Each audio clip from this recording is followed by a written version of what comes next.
En criminología, el término ángel de la muerte es utilizado para referirse a cierto tipo de asesino en serie bastante específico.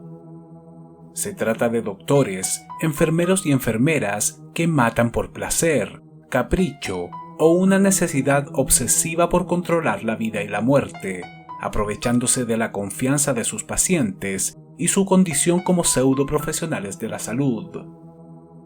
Algunos de los casos más tristemente célebres de asesinos que recibieron el apodo de ángeles de la muerte a lo largo de la historia son los de Josef Mengele, doctor nazi que asesinó y experimentó de formas atroces con miles de prisioneros en los campos de concentración de Auschwitz durante la Segunda Guerra Mundial. Marcel Petiot, también conocido como el Dr. Satán, y culpable de al menos 85 asesinatos. Es catalogado como un ángel de la muerte, a pesar de que sus crímenes se dieron fuera del contexto hospitalario. John Bodkin Adams, médico británico sospechoso de asesinar a más de 160 de sus pacientes en la década de los años 50, y quien nunca fue condenado por sus crímenes por falta de pruebas. Charles Cullen, un enfermero estadounidense que confesó más de 40 asesinatos a lo largo de sus 16 años de carrera.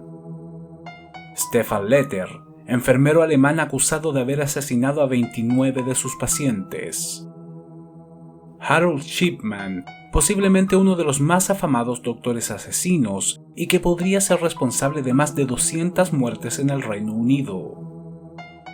Donald Harvey, enfermero estadounidense que habría sido responsable de más de 50 asesinatos. El desconcertante caso de las Ángeles de la Muerte de Linz, 4 enfermeras vienesas que reconocieron haber asesinado en el hospital donde trabajaban a 49 de sus pacientes entre 1983 y 1989 como parte de un juego de apuestas. Pero el caso de Beverly Allitt puede resultar todavía más irritante, pues sus víctimas eran principalmente bebés, algunos incluso con pocas semanas de vida.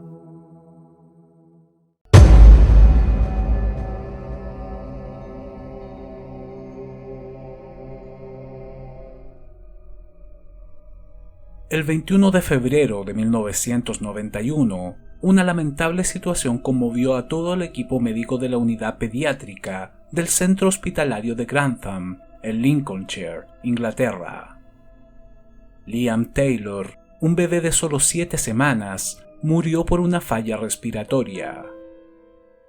Había sido llevado por sus padres el día anterior debido a que padecía una leve neumonía, y aunque en las primeras horas reaccionó de manera favorable al tratamiento, su estado se agravó repentinamente, presentando dificultades cardiorrespiratorias. Joanne y Chris Taylor, los padres de Liam, fueron informados de la situación por el médico Chait Nanayakara. Las posibilidades de que sobreviviera eran prácticamente nulas. Nanayakara les explicó que aún podían entubarlo, pero aquello solo mantendría al bebé respirando por unas cuantas horas.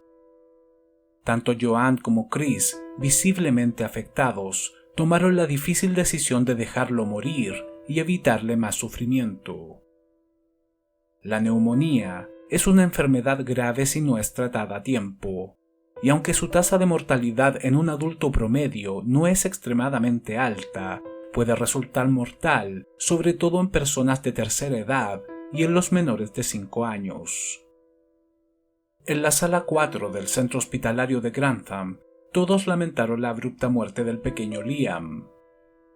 Doctores y enfermeras hicieron lo posible para salvarlo, pero resultó inútil. 2 semanas más tarde, el día 5 de marzo, Timothy Hardwick, un niño de 11 años de edad, fue internado en el hospital de Grantham tras sufrir un episodio de epilepsia en la escuela. Timothy sufría de parálisis cerebral y era completamente ciego de nacimiento. Pocas horas después de ser ingresado a la sala 4, el chico comenzó a mostrar problemas respiratorios hasta que finalmente falleció. La estimación de vida de un menor de edad con daños cerebrales severos puede ser tan baja como la del 40%, por lo que la muerte de Timothy, si bien dejó muy afectada a su familia, siempre estuvo dentro de las posibilidades. El 8 de marzo, solo 3 días después del trágico fallecimiento de Timothy Hardwick, Kaylee Desmond, un bebé de 15 meses, sufrió 2 ataques respiratorios que la tuvieron al borde de la muerte y que obligó a los equipos de reanimación a realizar maniobras de RCP. Kaylee fue trasladada de urgencia a otro hospital en Nottingham, donde finalmente pudo recuperarse. Tras este nuevo incidente, la junta directiva del hospital de Grantham se planteó la posibilidad de que un virus se estuviera esparciendo por las dependencias del área pediátrica y se ordenó desinfectar y fumigar todas las salas con el fin de evitar un posible brote infeccioso. El 20 de marzo, Paul Crampton, de 5 meses de edad, fue ingresado a la sala 4 a causa de una bronquitis. Después de 3 días de tratamiento, el menor mostró una notable mejoría y estaba a punto de ser dado de alta, cuando súbitamente comenzó a presentar graves problemas respiratorios y tuvo que ser resucitado por medio de reanimación cardiopulmonar. Los médicos realizaron varios análisis y, para su sorpresa, descubrieron que había sufrido 2 ataques hipoglucémicos. Crampton no era diabético ni recibía medicamentos para regular la glucosa.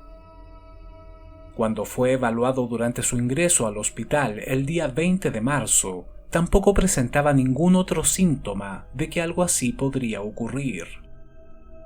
Completamente desconcertados y ciertamente nerviosos, los doctores ordenaron que Crampton fuese trasladado de urgencia al Queen Medical Center en Nottingham. Durante el trayecto en ambulancia, sufriría un nuevo ataque al que por fortuna consiguió sobrevivir. Poco después y tras varios cuidados, finalmente el bebé pudo recuperarse. Otro de los médicos encargados del área pediátrica del hospital de Grantham, el Dr. Nelson Porter, decidió realizar un análisis completo a las muestras de sangre de Paul Crampton, aunque éstas no estarían listas hasta dentro de 15 días. En menos de 24 horas, la situación se agravó todavía más en la sala 4.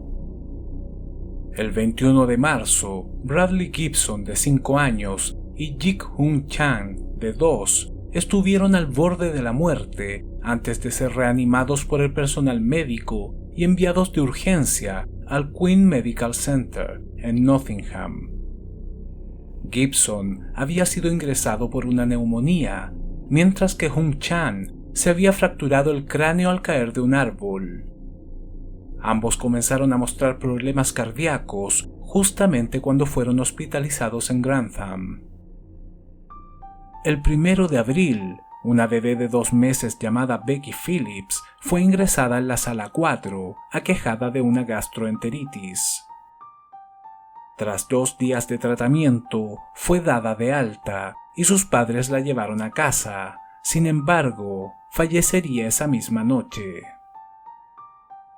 Los padres de la niña sospechaban que podía tratarse de algún tipo de virus, y aunque su otra hija, Katy Phillips, hermana gemela de Becky, no presentaba ningún síntoma, decidieron internarla en el hospital Grantham por precaución.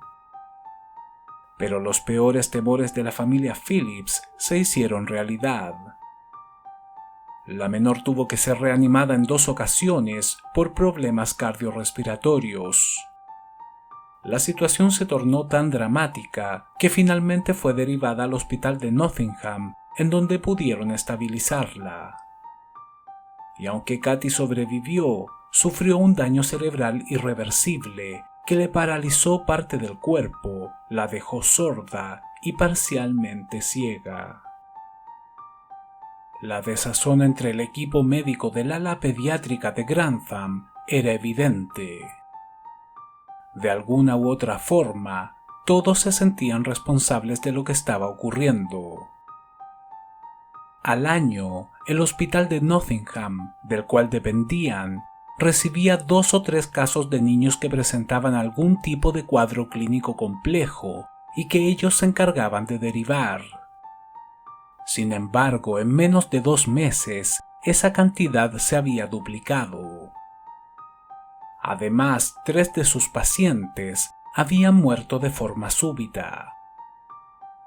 En los días siguientes, otros 4 bebés colapsarían en el centro hospitalario de Grantham, y aunque todos consiguieron sobrevivir, uno de ellos, Patrick Elston, de 7 meses, y quien solo había sido ingresado por un dolor de oídos, tuvo un paro cardiorrespiratorio y quedó con daño cerebral permanente.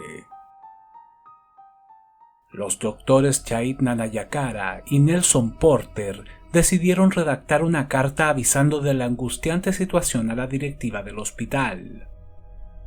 Aunque no contaban con pruebas, estaba claro que algo fuera de lo normal estaba ocurriendo. Mientras Nanayakara creía que todo se debía a una mezcla de mala suerte, falta de personal e insumos médicos, Porter lanzó acusaciones mucho más graves, insinuando que si no se trataba de negligencia, posiblemente todo el colapso de la sala 4 se debía a la actividad criminal de una o más personas.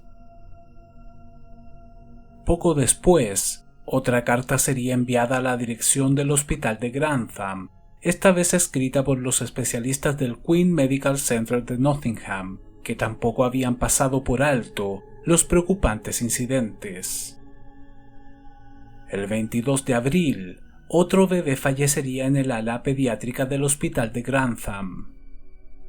Clary Peck, de 15 meses, que había sido ingresada en varias ocasiones por constantes ataques de asma, falleció tras sufrir 2 paros cardíacos. Una semana más tarde, el día 30 de abril de 1991, la junta directiva del hospital decidió llamar a la policía, convencidos de que lo que estaba ocurriendo no era normal. A la investigación se sumó otro especialista, el Dr. David Hall. Este fue el responsable de revisar los 13 informes de menores que sufrieron paros cardiorrespiratorios en un periodo comprendido entre febrero y abril de ese año. Hall llegó a la conclusión de que no había nada extraño en ellos, a excepción de los expedientes de Paul Crampton. Crampton, quien sufrió un grave problema respiratorio que casi le costó la vida, fue atendido por el Dr. Nelson Porter, el cual había ordenado que se realizara un minucioso análisis de sus muestras de sangre. En ellas se descubrieron valores de insulina extremadamente elevados, 500 milésimas por litro de sangre, cuando lo normal en un bebé debería fluctuar entre los 10 y 15. Cuando los agentes descubrieron que las llaves de la taquilla de la sala 4, donde se guardaba la insulina, habían desaparecido poco antes de que los incidentes comenzaran a sucederse, el jefe de policía de Lincolnshire, Stuart Clifford, comprendió que algo muy oscuro estaba pasando en el hospital de Grantham. Sin embargo, Clifford no tuvo demasiado apoyo cuando comenzó la investigación. Tanto los padres de los niños afectados como el personal del hospital estaban seguros de que todos aquellos sucesos no eran intencionales. Ninguno había visto nada sospechoso. Incluso algunos policías opinaban que no había nada que investigar y que se estaban utilizando demasiados recursos en el caso. Pero tras varios días de investigación e interrogatorios, el equipo formado por el agente Clifford se dio cuenta de un importante detalle. En todos los incidentes informados por la directiva del hospital, una de las enfermeras del área pediátrica había estado presente. Su nombre era Beverly Allitt. Allitt llevaba menos de 2 meses ejerciendo como enfermera en el hospital de Grantham. De hecho, había ingresado al establecimiento 2 días antes de la muerte de Liam Taylor, la primera víctima. Curiosamente, también fue la última en ser vista con las llaves de la taquilla de la sala 4, en donde se guardaba la insulina. Cuando los exámenes de la fallecida Becky Phillips revelaron que poseía un nivel anormalmente elevado de insulina en la sangre, al igual que en el caso de Paul Crampton, la enfermera de 22 años se convirtió rápidamente en la principal sospechosa. El agente Clifford no contaba con ningún tipo de evidencia para acusarla, pero decidió interrogarla de todas formas. Estaba convencido de que aquella chica era la responsable de la seguidilla de muertes y descompensaciones en el área pediátrica del hospital, a pesar de que no podía probarlo. Y si bien Clifford fue cauteloso y en un comienzo solo la interrogó con respecto al caso de Paul Crampton, Beverly Allitt se mostró indignada cuando le preguntaron si había inyectado insulina u otras sustancias a los otros 12 menores. El interrogatorio, que duraría casi 8 horas, quedó registrado en una cinta de audio, en donde se le puede escuchar en varias ocasiones negar cualquier participación en dichos sucesos. En vista de que no podía retenerla por más tiempo, Clifford tuvo que dejarla en libertad. Sin embargo, poco a poco, las evidencias reales de que en el Hospital Grantham se habían cometido actos criminales premeditados y en los cuales Beverly Allitt parecía haber estado involucrada, comenzaron a acumularse. En el hospital de Nottingham se reveló que uno de los médicos descubrió que la menor de 2 meses, Kathy Phillips, hermana gemela de Becky, quien había fallecido días antes, tenía un par de costillas rotas y marcas de pellizcos en el cuerpo. Otra de las supervivientes, Kaylee Desmond, de 1 año de edad, tenía una burbuja bajo una de sus axilas. Por lo visto, le habían inyectado aire con el fin de asesinarla. El jefe de policía de Lincolnshire, Stuart Clifford, continuó diligentemente con su investigación, intentando descifrar quién era en realidad Beverly Allitt. Beverly Gale Allitt nació el 4 de octubre de 1968 en Nottingham, Inglaterra. Se crió en el seno de una familia de clase media en la pequeña comunidad de Corby Glen, en Lincolnshire. Tenía 2 hermanas y un hermano, con los cuales llevaba una buena relación. Ambos padres trabajaban, y aunque Beverly era una niña un tanto quejumbrosa, no notaron en ella un comportamiento especialmente anormal. Durante la adolescencia, sin embargo, todo cambiaría paulatinamente. Visitaba la enfermería de su escuela a diario, acusando diversos malestares, como dolores de cabeza, espalda o estómago. Tanto sus compañeros como sus profesores comenzaron a notar que siempre decía estar enferma de algo. A veces asistía a clases con vendas, parches e incluso un brazo enyesado, asegurando que había sufrido diversos accidentes que resultaban ser completamente falsos.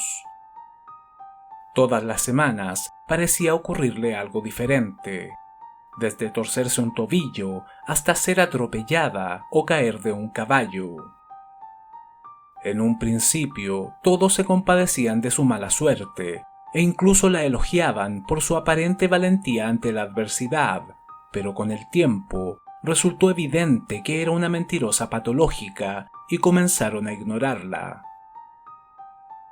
En vista de que sus inexistentes padecimientos dejaron de tener el efecto deseado, Allitt comenzó a autolesionarse. Pasó de ponerse simples vendajes a realizarse cortes y magulladuras en manos, brazos o piernas para causar una mayor impresión. En psiquiatría, este extraño comportamiento es denominado desorden facticio, también conocido como síndrome de Munchausen, un trastorno mental en el cual el paciente inventa dolencias o incluso se produce lesiones a sí mismo para llamar la atención de su entorno. Asumir el papel de una persona enferma o accidentada que despierta la consideración del resto se había convertido en una verdadera obsesión para Beverly Allitt. Tras dejar el instituto en 1987, fue admitida en un curso preparatorio para estudiar enfermería en Grantham College. Sin embargo, era poco constante. Tenía calificaciones mediocres y faltaba a clases casi todas las semanas, excusándose con sufrir alguna enfermedad. En cierto momento, comenzó a visitar diversos centros hospitalarios, asegurando que sufría de fuertes dolores y que tenía apendicitis. Pero todos los exámenes a los que fue sometida no mostraron ninguna anormalidad en su organismo. Fue tanta la insistencia que finalmente pudo convencer a un médico para que la sometiera a una operación y le extirpara el apéndice. Alit prolongaría el periodo de convalecencia al rasgarse intencionalmente los puntos de la herida hasta producirse una infección. Mantuvo un par de relaciones amorosas, pero todas terminaron mal. Manipulaba y chantajeaba a sus parejas, diciéndoles que estaba embarazada, e incluso llegó a acusar a uno de sus exnovios de haberla violado y contagiado con VIH. A la edad de 20 años, Beverly Alit estaba pasando por un momento complejo de su vida. Aunque la mayoría del tiempo se comportaba como una chica tranquila, alegre y extremadamente complaciente, se sentía frustrada porque había ganado algo de peso. Su historial de ausentismo en el Grantham College se incrementó, comprometiendo seriamente la obtención de su título. Mientras realizaba la práctica en un hogar para ancianos, una serie de extraños eventos llamó la atención de todos los trabajadores. Se produjo un amago de incendio en la cocina y alguien envolvió heces humanas y las metió dentro del refrigerador, además de embarrarlas por las paredes del baño. Si bien no se pudo comprobar que Alit fuese la responsable de estos desmanes, cuando dejó de visitar el hogar, nunca más se volvió a repetir algo parecido. A pesar de sus bajas calificaciones y sus constantes excusas para ausentarse de clases y de su capacitación, finalmente obtuvo el título de preenfermería en 1990. Sin embargo, fue rechazada inmediatamente del Hospital Grantham, lo cual nuevamente la frustraría. Sus informes académicos eran poco halagadores y durante la entrevista a la que asistió, no produjo la mejor impresión. A principios de 1991, la Sala 4 del área pediátrica del Hospital Grantham se encontraba con una importante escasez de personal. Era invierno y en esta época los problemas respiratorios en los menores de edad aumentan considerablemente. Alit se había postulado por segunda vez y finalmente consiguió un contrato de 6 meses a pesar de su nula experiencia con niños. El 21 de febrero, solo 2 días después de ingresar al hospital como enfermera a tiempo completo, Beverly Alit asesinó a su primera víctima, Liam Taylor, de 7 semanas. Este sería el inicio de una serie de trágicos incidentes que dejaron como saldo 4 niños fallecidos y otros 9 que estuvieron al borde de la muerte. La investigación realizada por la policía y los especialistas comenzó a dar frutos. Se pudieron recuperar 9 muestras de sangre de los bebés afectados y fueron analizadas por segunda vez, dando resultados alarmantes. Se pudo comprobar que todas mostraban cantidades de insulina sumamente elevadas, además de potasio, lidocaína y otras drogas que los hicieron colapsar. El caso más extremo era el de Paul Crampton. En un principio se le detectaron 500 milésimas de insulina por litro de sangre, cuando lo normal en un bebé fluctúa entre 10 y 15. Y si aquella medición resultaba sospechosa, cuando los nuevos análisis indicaron que el nivel de insulina en la sangre de Crampton era en realidad de 47.000, la policía no tuvo la menor duda de que aquello ya no podía ser calificado como negligencia, sino como un claro intento de asesinato. El agente Clifford estaba seguro de que Beverly Alit estaba detrás de estos ataques, pero aún no tenía pruebas sólidas para acusarla formalmente. Tampoco comprendía exactamente el móvil de los crímenes y tras el interrogatorio quedó claro que la joven no colaboraría con la investigación. Y aunque Alit no pudo ser detenida en una primera instancia, fue suspendida temporalmente de sus funciones en el hospital Grantham hasta que se comprobara su inocencia. Las pesquisas en torno a la joven enfermera causaron sorpresa y confusión. Sus compañeras de trabajo la consideraban una chica inexperta, pero trabajadora y muy simpática, siempre dispuesta a ayudar. Los padres de los niños que se agravaron o fallecieron en dicho recinto tampoco podían creer que Alit fuese una asesina. De hecho, los padres de las gemelas Becky y Kathy Phillips le pagaron un abogado para que protegiera su imagen de las graves acusaciones de la policía. Se sentían tan agradecidos por el cariño y la dedicación que mostró al cuidar a sus dos hijas que tras la muerte de Becky le pidieron que fuera la madrina de Kathy, la cual poco después sufrió un paro cardiorrespiratorio que le causó graves daños cerebrales. Las familias afectadas incluso se presentaron en una rueda de prensa solicitando a la policía que detuviera la investigación, ya que no creían que Alit o alguna otra enfermera estuviera asesinando bebés en el hospital de Grantham. Sentían que el caso los estaba exponiendo a ellos y a sus hijos a un circo mediático innecesario, agravando una situación ya de por sí dramática. A pesar de que el equipo encabezado por el agente Clifford seguía acumulando evidencia para levantar cargos criminales contra Beverly Alit, se trataba de una tarea sumamente difícil. Contaban con especialistas que, si bien podían corroborar que las muestras de sangre de los bebés afectados estaban alteradas, no podían asegurar que Alit fuese la enfermera responsable de administrar las letales inyecciones. Pasarían 5 meses antes de que en noviembre de 1991 una joven realizara una llamada a la policía para desenmascarar a la asesina. En vista de que el caso comenzó a llamar la atención de la prensa, Alit se había mudado a la casa de una vieja amiga llamada Tracy Jobson, que vivía en la ciudad de Peterborough, junto a su familia. Al poco tiempo, su perro comenzó a sufrir diversos ataques y a botar espuma por la boca, hasta que falleció. Días más tarde, el hermano de Tracy se desmayó en un centro comercial tras sufrir un ataque hipoglicémico provocado por un jugo de frutas que recibió de manos de Alit. Tras este último incidente, Tracy Jobson no dudó en dar aviso a las autoridades. Beverly Alit sería detenida inmediatamente sin prestar resistencia.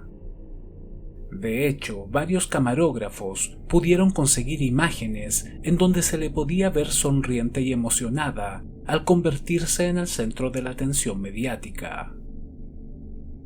Durante los meses que estuvo en libertad, Beverly Alit no solo asesinó al perro de su amiga e intentó matar a su hermano, sino también a una anciana de 73 años en un centro de adultos mayores en donde trabajó por una corta temporada. El juicio contra Beverly Alit comenzaría el 15 de febrero de 1993. La joven lucía irreconocible, pues había bajado varios kilos de peso a causa de una supuesta anorexia nerviosa. Sin embargo, se le veía tranquila y no dudó en declararse inocente de todos los cargos. El historial de mentiras, enfermedades falsas y accidentes inventados salió a la luz, y los especialistas lograron convencer al jurado de que Alit sufría del mentado síndrome de Munchausen. Se pudo comprobar que se había inyectado agua en uno de los senos para fingir una protuberancia cancerosa y así faltar a su trabajo. También bebía agua hirviendo y luego se ponía un termómetro en la boca para simular fiebre. De hecho, se ausentó durante gran parte de su juicio porque supuestamente estaba enferma. Por sí solo, esto no explicaba el por qué había atacado a los bebés en el hospital de Grantham. Sin embargo, las evaluaciones psiquiátricas realizadas por el profesor Roy Meadow fueron decisivas.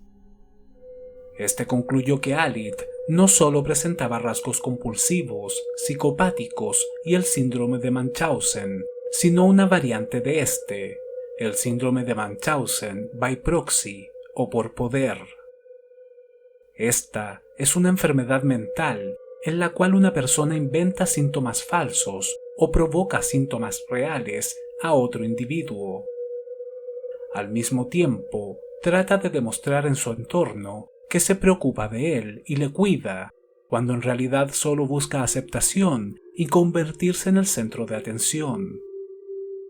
Beverly Alit inyectaba altas dosis de insulina, lidocaína, potasio e incluso aire en las venas de los bebés que atendía, para luego dar la alarma al personal del hospital cuando estos colapsaban. De esta forma, intentaba demostrar que era una enfermera que estaba atenta a la salud de los menores a su cargo y conseguía diferenciarse del resto al estar siempre en el momento preciso durante una emergencia. También se acercaba a los padres de sus víctimas, los consolaba y se comprometía a velar por los pequeños para sentirse aún más importante. Si el bebé moría, simplemente se enfocaba en su próximo objetivo. Se pudo probar que provocaba ataques hipoglucémicos en los menores inyectándoles insulina, los cuales derivaban en paros cardiorrespiratorios que resultaron fatales en los casos de Liam Taylor, Becky Phillips y Claire Peck.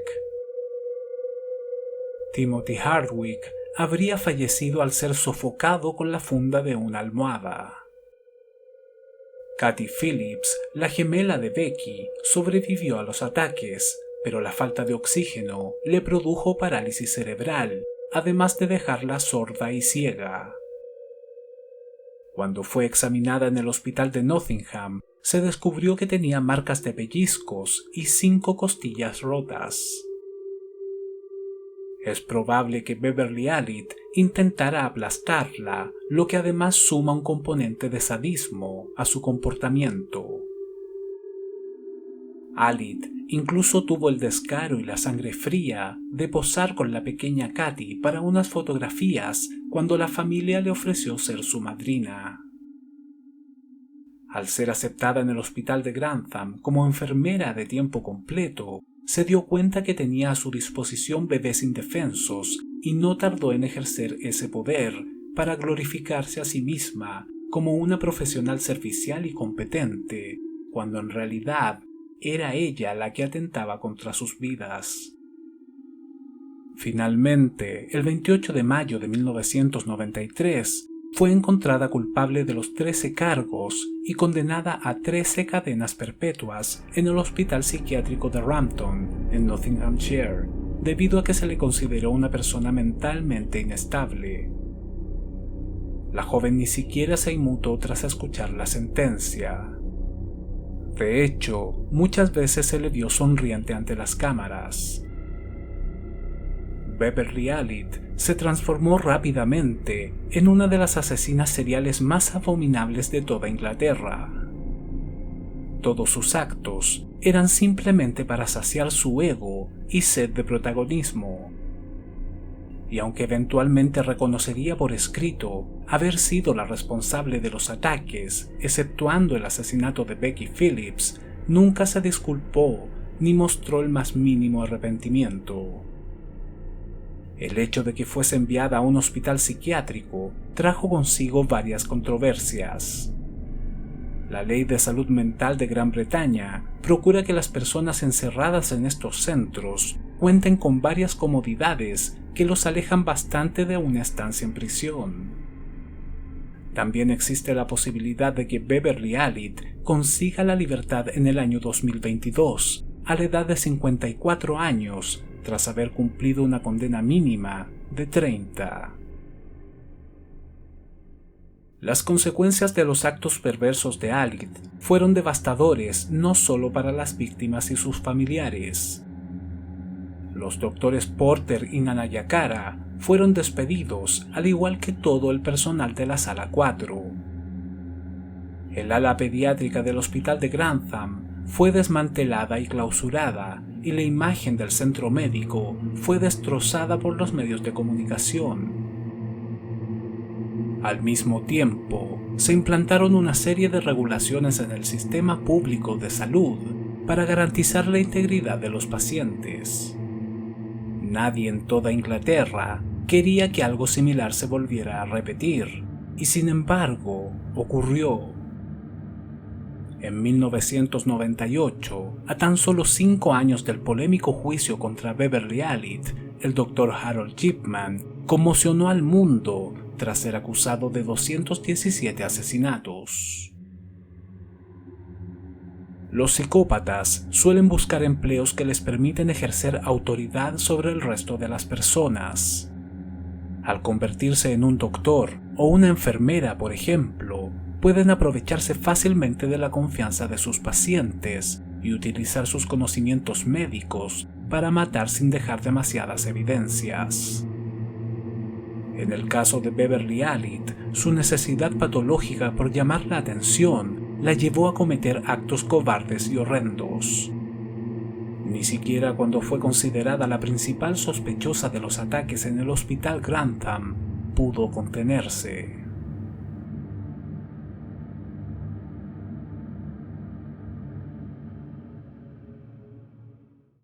Si este video te gustó, dale like, suscríbete y compártelo en tus redes sociales.